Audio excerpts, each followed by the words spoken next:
अस्सलाम वालेकुम वरहमतुल्लाहि वबरकातुहू। आज मजहबी तारीख़ की बात करते हैं। मजहबी तारीख़ हमेशा अपने आप को दोहराती है। अगर हम मजहबी तारीख़ का यहाँ तक हमें सही इल्म है, कुरान करीम हमें इल्म देता है, वो हज़रत इब्राहीम अलैहिस्सलातु वस्सलाम ने तौहीद का जो सबक दिया था वो हज़रत इब्राहीम अलैहिस्सलाम ने वाज़े तौर पर दिया था। वैसे तो हर नबी ने ही तौहीद का सबक दिया है, लेकिन एक बुनियाद जो रखी गई है इस तौहीद के अकीदे की, वो ख़ास तौर पर हमें मालूम होता है कि हज़रत इब्राहीम अलैहिस्सलाम ने जब अपने आप लोगों को बताया कि मेरा तो एक खुदा है और तुम्हारा कोई खुदा नहीं है, तुम्हारे इतने खुदा हैं जो कोई काम नहीं करते। फिर उन लोगों ने हज़रत इब्राहीम अलैहिस्सलाम को इस जुर्म की पदाश में कि ये हमारे बुतों को खुदा नहीं मानता, बुरा कहता है, आग में डाला। इसके बाद नतीजा क्या हुआ? इब्राहीम अलैहिस्सलाम जीत गए, वो कौम शिकस्त खा गई। इसके बाद हज़रत मूसा अलैहिस्सलाम आए। उन्होंने फ़िरौन का जो अपने आप को खुदा कहता था उस वक़्त दावा किया जब वो बिल्कुल बेयारो मददगार था और फ़िरौन अपने मुल्क का जाबर बादशाह था। तो फ़िरौन ने इस बात को बुरा समझा कि आपका खुदा है, मैं तो खुद खुदा हूँ, मैं जब जी चाहे मार सकता हूँ, तो मैं जब जी चाहे जिंदा रख सकता हूँ। नतीजा ये हुआ कि मूसा का खुदा फिर जीत गया और फ़िरौन जो अपनी हुकूमत अपनी जाबरियत की वजह से मुतकब्बर था, वो और लश्कर समेत वो गर्क हो गए। अब हमें ये सबक मिलता है, लश्कर समेत गर्क होना, ये हज़रत रसूल करीम सल्लल्लाहु अलैहि वसल्लम के बारे में अल्लाह ताला ने कुरान करीम में फरमाया है कि मैंने आपको मूसा की तरह बनाया है। जिस तरह मूसा के हालात होंगे उसी तरह तेरे और तेरी उम्मत के हालात होंगे। मूसा अलैहिस्सलाम जब अपना वक्त गुजार गया तो हज़रत ईसा अलैहिस्सलाम आए। हज़रत ईसा अलैहिस्सलाम ने तौहीद की तालीम दी। उस वक्त यहूदी बिगड़ चुके थे और उन्होंने आपको बेगुनाह फांसी पर, सलीब पर देने की नाकाम कोशिश की, लेकिन अल्लाह ताला ने हज़रत ईसा अलैहिस्सलाम का साथ दिया, उनको ये काम ना करने दिया और यहूदियों को अल्लाह ताला ने जलील व ख़ार कर दिया। लेकिन यहूदियों ने ईसा अलैहिस्सलाम को एक लंबा अरसा और उसके मानने वालों को लंबा अरसा तकलीफ दी थी। लंबा अरसा वो गारों में अपना पनाह लिए हुए छुप छुपा के अपनी ज़िंदगी गुजारते थे, सिर्फ तौहीद की खातर। और जालिम यहूदी बादशाह जो है वो ईसाइयों के सख्त खिलाफ थे। ईसा अलैहिस्सलाम के मानने वालों को ईसाई कहते हैं और हत्ता कि जो उनके काबू आ जाता था उनको मरते दम तक जेल में डाल देते थे। फिर तारीख हमें बताती है बादशाहों के बादशाह, मुल्कों के मुल्क फिर ईसाई होने लगे, क्रिश्चियन होने लगे, ईसा अलैहिस्सलाम को मानने लगे। कुजा वो वक़्त था कि जब उनका मुल्क में जीना हराम था और कुछ एक वक्त ऐसा आया कि ईसाइयों की बादशाहत कायम हो गई। यहूदी जो है वो सिमट कर एक बस्ती में, तो क्या वो बिल्कुल ही बेघर हो गए थे और उनको दुनिया में दरबदर होना पड़ा था। एक वक्त यहूदियों का यह है, क्योंकि वो जालिम थे। तो फिर क्या हुआ, रसूल करीम सल्लल्लाहु अलैहि वसल्लम ने आकर तौहीद का सबक दिया। उनके साथ वही सलूक हुआ जो मूसा अलैहिस्सलाम के साथ, इब्राहीम अलैहिस्सलाम के साथ, ईसा अलैहिस्सलाम के साथ। वही तारीख फिर दोहराई गई मक्का में। उनके माल लूट लिए जाते, उनकी मस्जिदें गिरा दी जाती। हज़रत अबू बकर सदीक ने अपने घर में मस्जिद बनाई थी, वो गिरा दी गई। और इसी तरह उनके मानने वालों को पत्थर पे लटाया जाता या 2 लख्त कर दिया जाता, चीर दिया जाता। ये तकलीफ़ें नाजायज़ तौर पर सिर्फ इस वजह से कि वो ज़्यादा थे और वो जालिम थे, वो तकड़े थे, वो मजबूत थे। उनका एक जत्था था, वो जंगजू थे और मुसलमान कम थे, इसलिए उन पर ये जुल्म किए जाते थे। अब फिर तारीख ने पलटा खाया।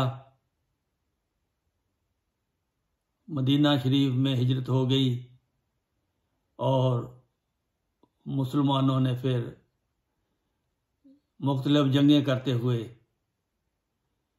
किसी में नुकसान उठाया, किसी में कुफार का बेड़ा गर्क कर दिया। लेकिन नतीजतन हम देखते हैं कि हज़रत इब्राहीम अलैहिस्सलाम से लेकर मूसा अलैहिस्सलाम, ईसा अलैहिस्सलाम, फिर रसूल करीम सल्लल्लाहु अलैहि वसल्लम आए। बावजूद कम होने के, बावजूद कमज़ोर होने के, जो तईद खुदाबंदी थी वो इनके साथ थी, कुफार के साथ नहीं थी।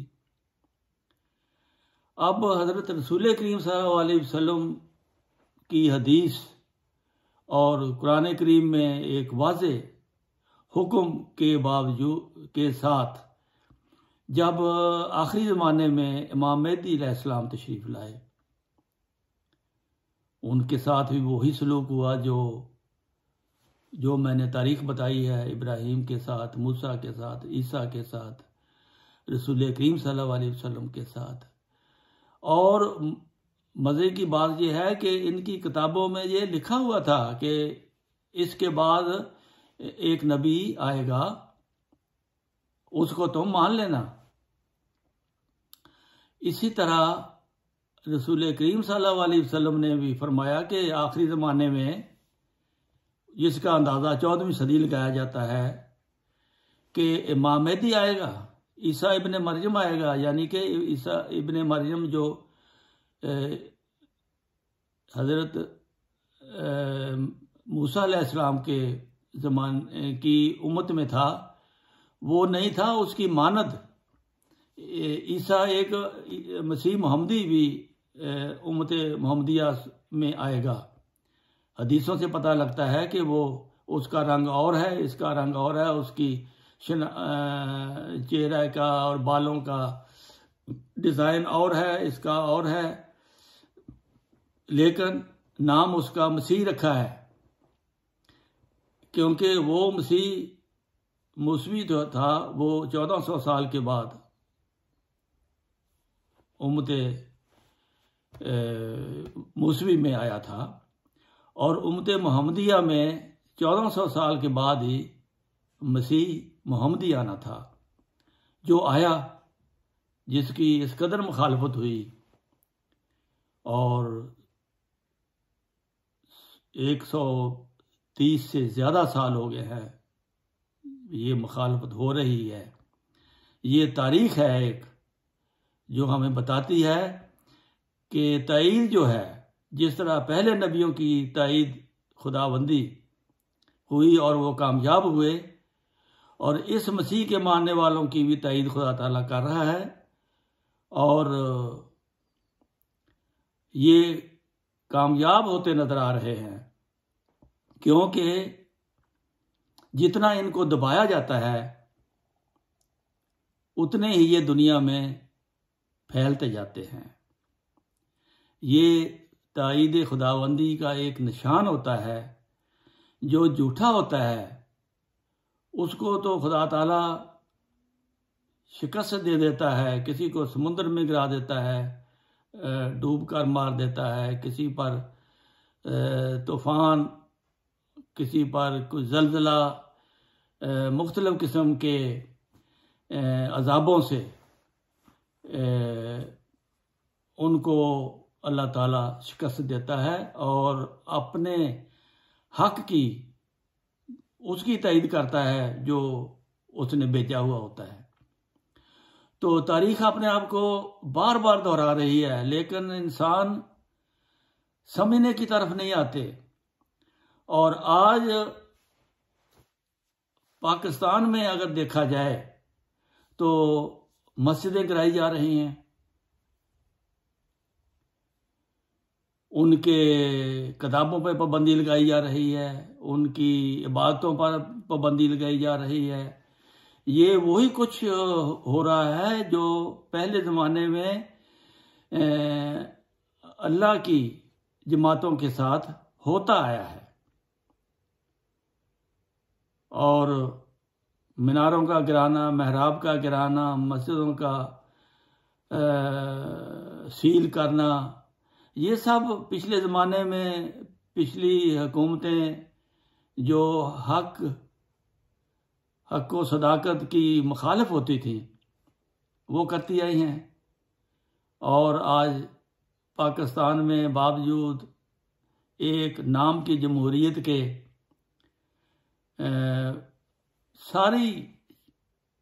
सारी कौम सवाए चंद एक के जो हमदर्दी का इजहार करते हैं, वो भी उनके ज़मीर उनको मलामत करते हैं कि तुम एक बात देख रहे हो कि झूठ है, ये ज्यादती हो रही है, जुल्म हो रहा है, तुम आवाज़ क्यों नहीं उठाते। वो आवाज़ उठाते हैं तो अल्लाह ताला उनको भी अजर देगा उतनी ही आवाज़ उठाने से, लेकिन उसका असर कुछ नहीं होता, क्योंकि एक मजबूत जत्था उसके पीछे,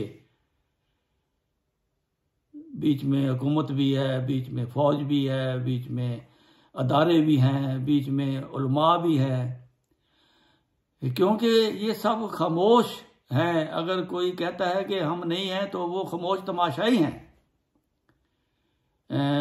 उनको रोकने की ताकत है लेकिन वो रोकते नहीं हैं, इसलिए वो उसी जुर्म में शामिल होते हैं।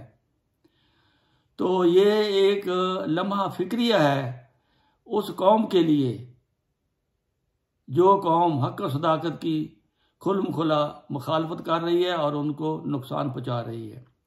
लेकिन हकीकतन वो अपने आप को नुकसान पहुंचा रहे हैं।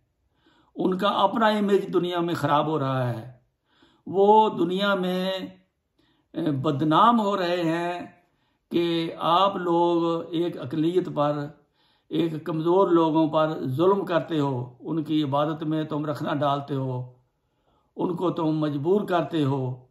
और हालांकि खुदावंद करीम ने उनको दुनिया में इतनी इज्जत दी हुई है, इतना मालो दौलत दिया हुआ है दुनिया में, इतना अल्लाह ताला ने उनको सुकून दिया हुआ है कि वो दुनिया की आंखों में एक मुअज़्ज़ज़ शहरी बन के रह गए हैं, चाहे कोई मुल्क हो सिवाय पाकिस्तान के।